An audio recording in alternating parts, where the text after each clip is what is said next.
Ever wonder how customs officials know exactly where a product was manufactured? The answer lies in a simple document called the Certificate of Origin. It is not just about where a package was shipped from, but where the product was fundamentally manufactured or transformed. For many international shipments, this document is mandatory. Without it, your goods might face delays or unexpected tax penalties at the border. The document lists the exporter, a clear description of the goods, the specific country of origin, and an official stamp from a trade authority. Do not confuse this with a bill of lading. While that document tracks logistics and ownership, the Certificate of Origin is strictly for tax and tariff purposes. This chart shows how origin impacts costs.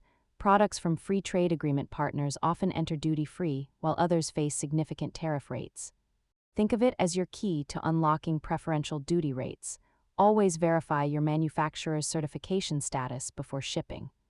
Understanding trade documentation is a great way to grasp global economics. Subscribe for more money basics and hit that like button to keep learning.